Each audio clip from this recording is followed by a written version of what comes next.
उपयोग किया गया। मानव द्वारा सर्वप्रथम किस धातु का उपयोग किया गया?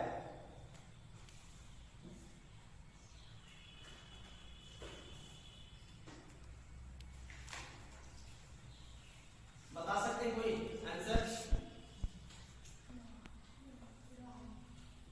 ऑप्शन देंगे, बता दीजिएगा, बता दीजिएगा ऑप्शन के साथ। आंसर लिख लीजिए तांबा। सब न्यू कंपटीशन में तांबा आंसर लिखिएगा, तांबा। तांबा हो गया। छूटेगा सब तो बोलिएगा आपको, ठीक है, छूटना नहीं चाहिए। नोट लिखिएगा, मानव द्वारा, इसी का नोट लिखना है। मानव द्वारा सर्वप्रथम, मानव द्वारा सर्वप्रथम प्रयोग में लाई गई धातु, प्रयोग में लाई गई धातु, प्रयोग में लाई गई धातु तांबा थी, तांबा थी, जिसकी आरंभिक तिथि, तांबा थी, तांबा थी, जिसकी आरंभिक तिथि, जिसकी आरंभिक तिथि 5000 बीसी है, 5000 बीसी है, जिसकी आरंभिक तिथि 5000 बीसी है, अर्थात नवपाषाण काल तक, अर्थात नवपाषाण काल तक, अर्थात नवपाषाण काल तक, अर्थात नवपाषाण काल तक।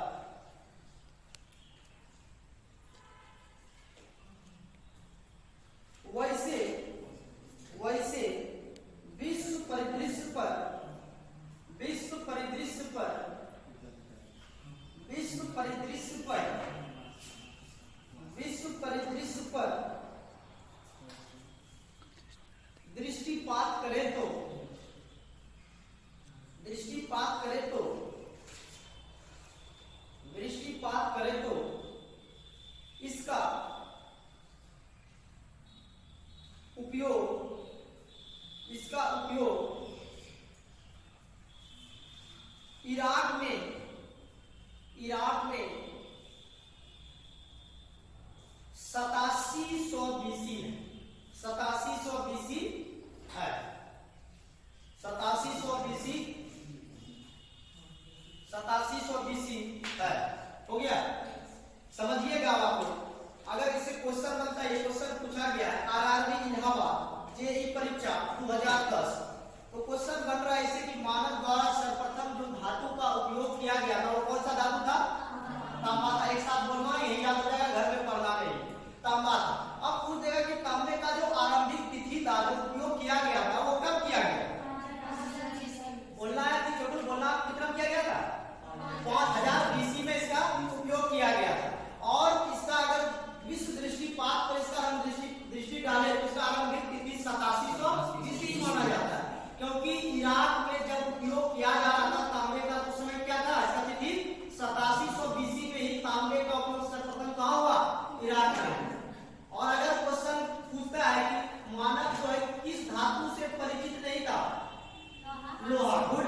इस सबसे लोग सोना, चांदी, हीरा, जवाहरात, तांबा, इस सबसे लोग परिचित हो चुका था, लेकिन लोहा से लोग परिचित नहीं हुआ था, क्योंकि लोहे के बारे में जानकारी मिलेगा तब तो जानेंगे ना। क्लियर? कोई दिक्कत नहीं। नेक्स्ट क्वेश्चन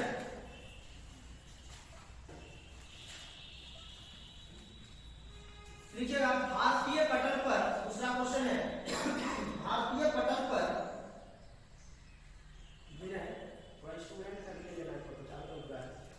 भारतीय पटल पर आज लगभग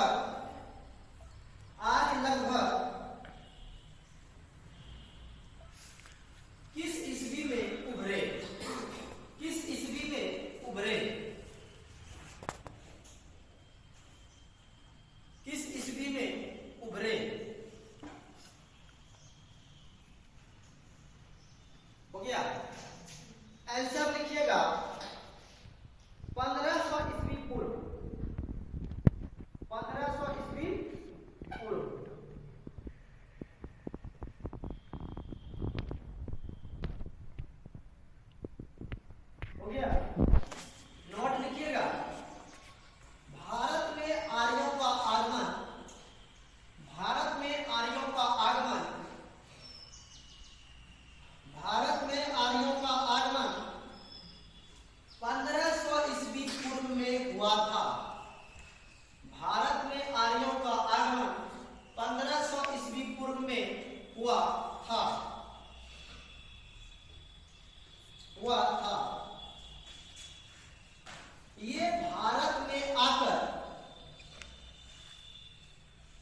बस गए, सैंधव प्रदेश में बस गए, सप्त सैंधव प्रदेश में बस गए।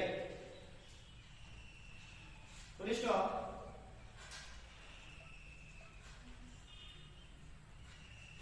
उत्तर वैदिक काल में इसका विस्तार, उत्तर वैदिक काल में इसका विस्तार, उत्तर वैदिक काल में इसका विस्तार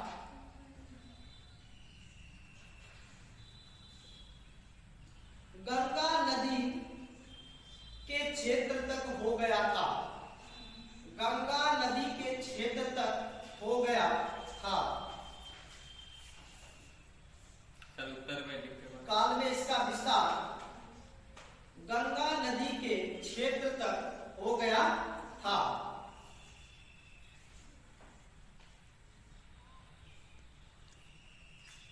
तो समझिए क्वेश्चन। तो भारतीय पटल पर बोलना एक साथ में, भारतीय पटल पर आर्यों का जो आगमन का तिथि माना जाता है कब है? 1500 ईस्वी पूर्व।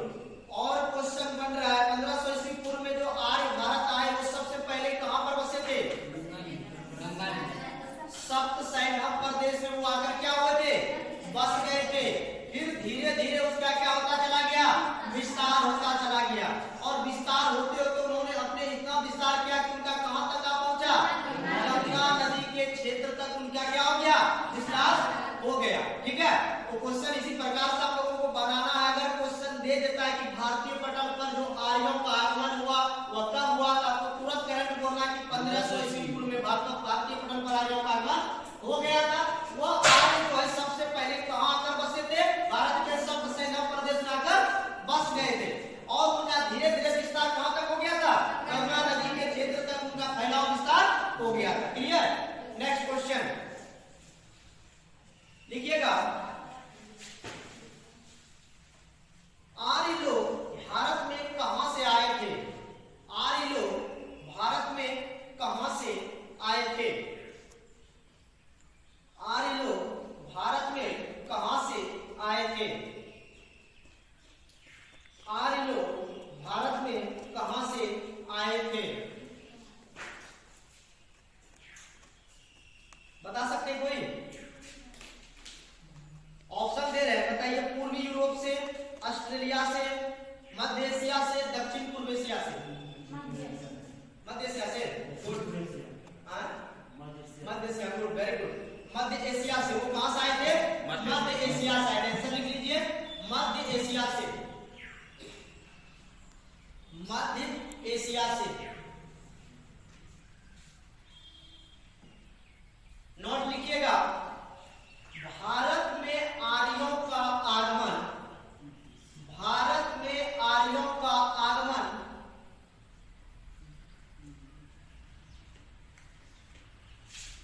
एक विवादास्पद प्रश्न है, एक विवादास्पद प्रश्न है, एक विवादास्पद प्रश्न है। सर्वाधिक मान्य मैक्स मूलर के मतानुसार, सर्वाधिक मान्य मैक्स मूलर के मतानुसार, सर्वाधिक मान्य मैक्स मूलर के मतानुसार आर्य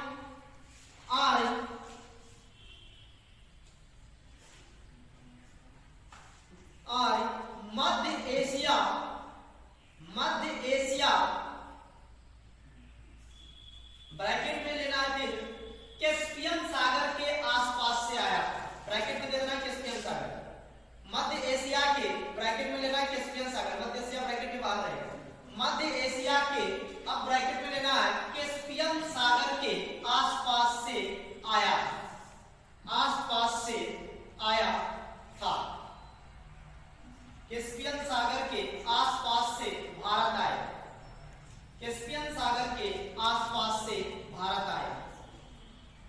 हो गया? तो अब क्वेश्चन, ये क्वेश्चन आपका पूछा गया है आरआरबी भोपाल टीसी परीक्षा 2008। तो अब क्वेश्चन हम आप लोगों से पूछेंगे, प्राक जवाब देना आप लोगों को एकदम बिना देखे। बताइए आज भारत में कहां से आए थे? मध्य एशिया से। अब पूछ देगा कि मध्य एशिया से कहां पर से आए थे, वो किस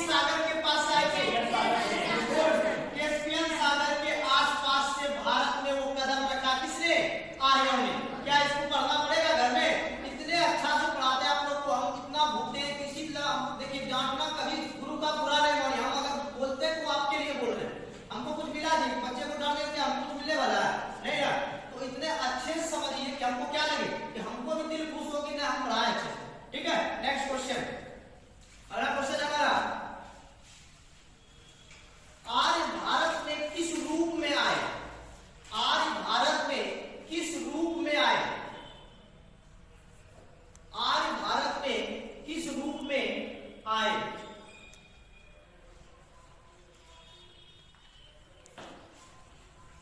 कोई बता सकते हैं आज जो भारत में आया, जो कदम रखा? ऑप्शन दे रहे हैं, ऑप्शन देते बताइए। सौदागर या खानाबदोश के रूप में, दूसरा ऑप्शन है सारनाथी के रूप में, तीसरा ऑप्शन है आक्रमणकारी के रूप में, और चौथा है अप्रवासी। आपका सारनाथ, आपका सही का बोल आक्रमणकारी। ठीक है, ये आक्रमणकारी के रूप में आए थे। देखिएगा आंसर, आक्रमणकारी। आक्रमणकारी।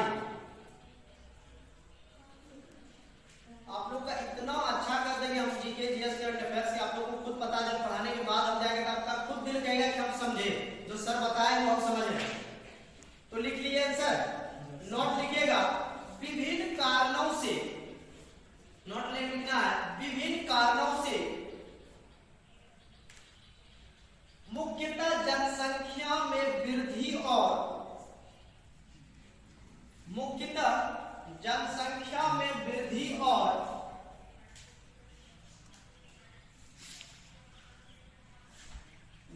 और चारागाहों की खोज के कारण,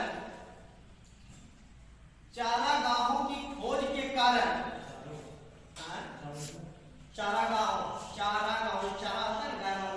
चारागाहों की खोज के कारण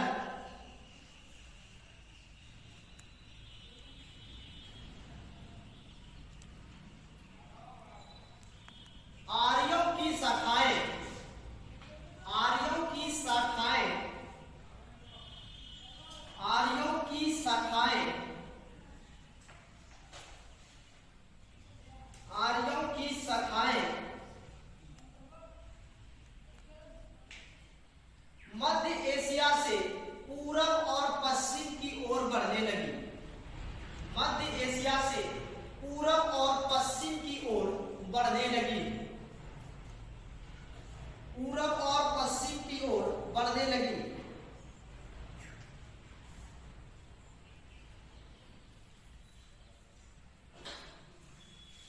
पूरब की ओर बढ़ने वाली शाखाओं ने, पूरब की ओर बढ़ने वाली शाखाओं ने, पूरब की ओर बढ़ने वाली शाखाओं ने अफगानिस्तान होते हुए, अफगानिस्तान होते हुए,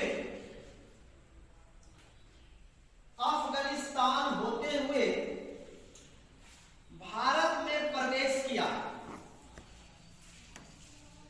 भारत में प्रवेश किया।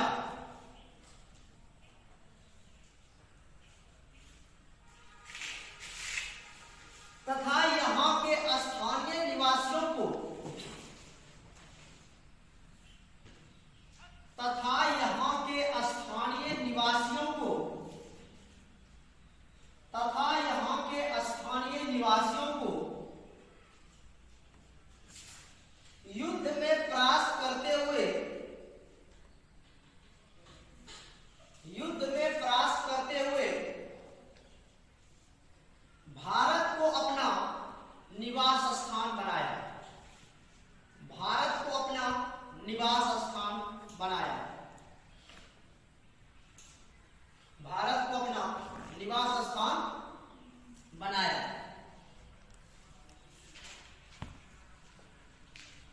हो गया? तो चलिएगा बताइएगा आप लोग कि आर्य जो भारत में आए थे किस रूप में आए? आक्रमणकारी। उनका उद्देश्य ही था कि भारत में हम क्या करें? लूट करें, खसोट करें। उनका उद्देश्य ही था कि भारत को लूटना। तो ये भी जान गए कि आर्य भारत में कहां से आए थे? मध्य एशिया से। आर्य कहां से? तुरंत बताया नेक्स्ट क्वेश्चन, कहां से आए थे? मध्य एशिया से आए थे। किस सागर के आसपास से आए थे? कैस्पियन सागर के आसपास से आए थे। उनका उद्देश्य था क्या? भारत को लूटना। वो आक्रमणकारी के उद्देश्य से आए थे और उन्होंने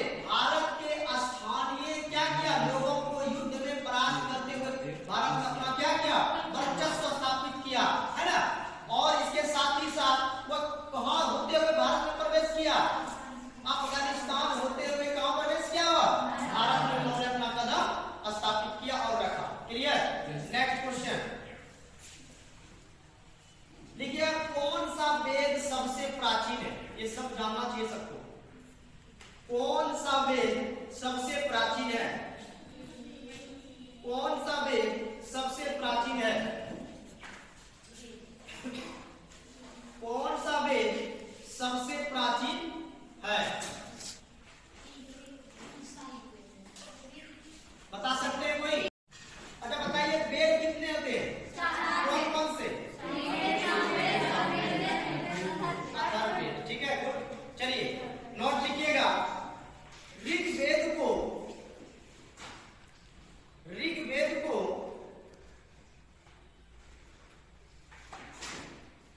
ऋग्वेद को विश्व का सबसे प्राचीन ग्रंथ माना जाता है।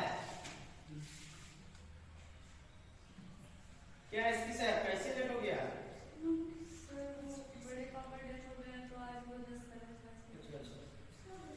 ऋग्वेद को विश्व का सबसे प्राचीन ग्रंथ माना जाता है।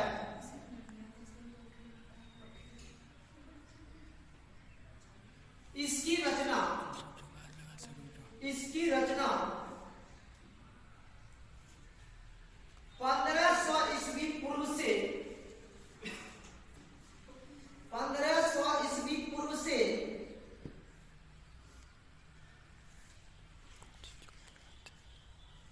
1000 ईस्वी पूर्व के बीच हुई थी। 1000 ईस्वी पूर्व के बीच हुई थी। 1000 ईस्वी पूर्व के बीच हुई थी।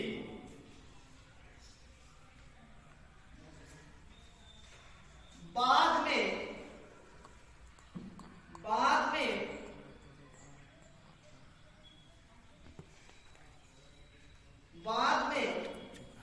उत्तर वैदिक काल में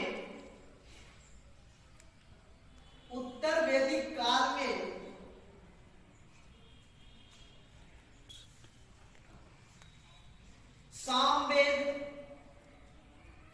यजुर्वेद तथा अथर्ववेद की रचना हुई। बाद में सामवेद, यजुर्वेद तथा अथर्ववेद की रचना हुई। तो बोलना मेरे साथ आप लोगों को, बताइए कौन सा वेद सबसे प्राचीन है? ऋग्वेद। सबसे प्राचीन वेद ऋग्वेद। वेदों की कुल संख्या 4। कौन कौन से? ऋग्वेद, सामवेद, यजुर्वेद और अथर्ववेद। ये हमारे 4 वेद है और जिसमें सबसे प्राचीन वेद को ऋग्वेद को माना गया। ठीक है, क्लियर? बहुत सारे एग्जाम में ये क्वेश्चन आती है। ठीक है, नेक्स्ट क्वेश्चन लिखिएगा।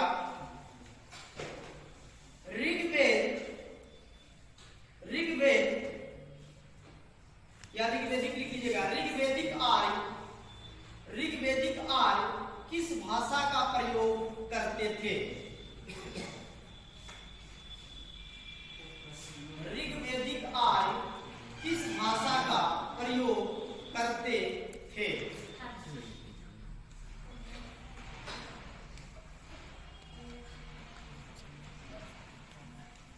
बता सकते हैं कोई?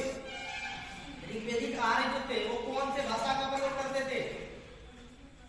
ऑप्शन है संस्कृत, द्रविड़,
लिखी जाती थी। नेक्स्ट क्वेश्चन, ऋग्वेद में सबसे पवित्र नदी का जिक्र था। ऋग्वेद में सबसे पवित्र नदी का जिक्र था। बोलते क्यों नहीं? बहुत पीछे तो यहाँ से दूसरा क्वेश्चन क्यों छोड़ देते? इसे ले लेंगे। ऋग्वेद में सबसे पवित्र नदी का जिक्र था। बताइए ऋग्वेद में जो सबसे पवित्र नदी के बारे में बताया गया था वह कौन सा नदी था? सरस्वती। और कोई बोल सकते हैं? ऑप्शन है सरस्वती, गंगा, यमुना और सिंधु। सरस्वती ही होगा, ठीक है। आंसर लिखिए सरस्वती। सरस्वती, सरस्वती हो गया। नोट लिखिएगा, ऋग्वेद में वर्णित सबसे पवित्र नदी सरस्वती थी। ऋग्वेद में वर्णित सबसे पवित्र नदी, हाँ वर्णित किया गया था, उसी को वर्णित कहा जाता है। ऋग्वेद में सबसे वर्णित पवित्र नदी सरस्वती थी। सरस्वती थी।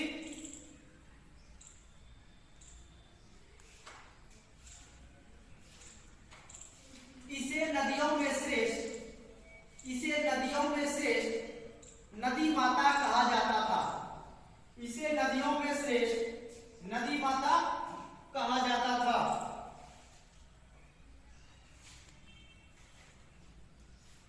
नदी माता या सिंधु माता कहा जाता था। याद कर लीजिए, नदी माता या सिंधु माता कहा जाता था।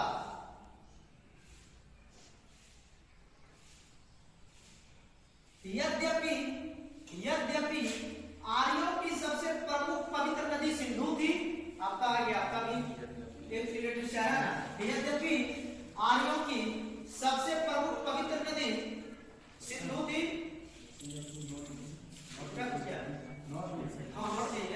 यद्यपि आर्यों की सबसे पवित्र नदी सिंधु थी।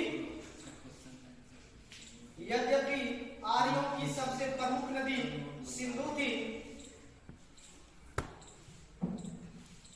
सिंधु थी, जिसका जिक्र ऋग्वेद में सर्वाधिक बार किया गया है। जिसका जिक्र ऋग्वेद में सर्वाधिक बार किया गया है। जिसका जिक्र ऋग्वेद में सर्वाधिक बार किया गया है। तो बताइए आप लोग कि ऋग्वेद का जो सबसे पवित्र नदी था वो क्या था? सरस्वती। लेकिन सिंधु को भी वहां का पवित्र नदी, ऋग्वेदियों का पवित्र नदी माना जाता है, क्योंकि ऋग्वेद जो ग्रंथ था उस ग्रंथ में कई बार सरस्वती से ज्यादा बार किसका वर्णन किया गया था? सिंधु नदी का वर्णन किया गया। और ऋग्वेदियों का जो पवित्र नदी माना जाता था सिंधु माना जाता था, लेकिन सबसे अधिक संख्या महाभारत इतिहास में सरस्वती की ही मानी गई। इसलिए सबसे ऑप्शनल जब आ जाए तो वहां आपको मारना है सरस्वती ही मारना है, ठीक है। इसलिए नोट में ये डाउट क्लियर हो जाता है, ठीक है। अब आप लोग का डाउट नहीं रहना चाहिए कि सिंधु कभी नहीं मारिएगा। क्या मारना है? सरस्वती मारना है। नेक्स्ट अगला क्वेश्चन, शास्त्रीय संगीत के सिद्धांत की विवेचना किसने की थी? शास्त्रीय संगीत के सिद्धांत की विवेचना किसने की थी? सिद्धांत की विवेचना किसने की थी?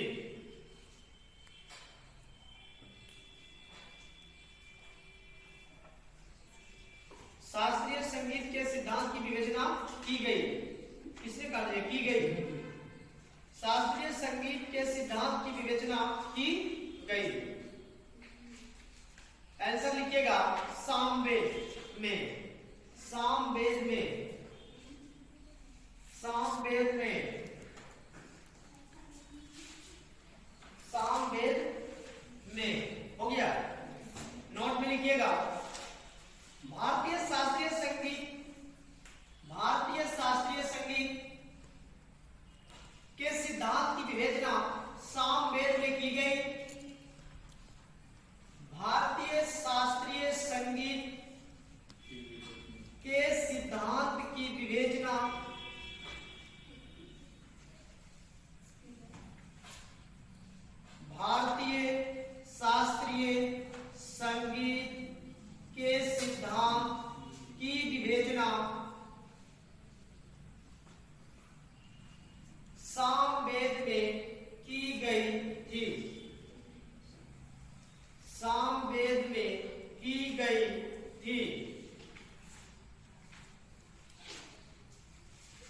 इसमें अधिकांश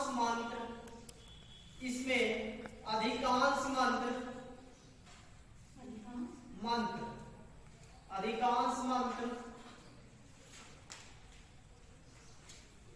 ऋग्वेद से ही लिया गया था। ऋग्वेद से ही लिया गया और ऋग्वेद से ही लिए गए और उनका उदाहरण विशेष प्रकार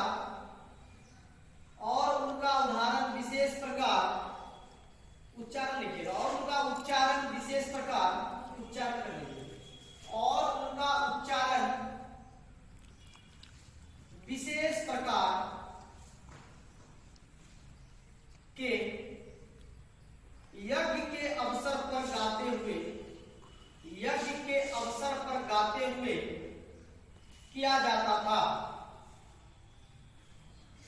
किया जाता था।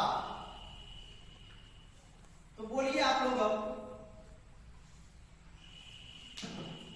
भारतीय संगीत के सिद्धांत की विवेचना जो किया गया था किस वेद में था?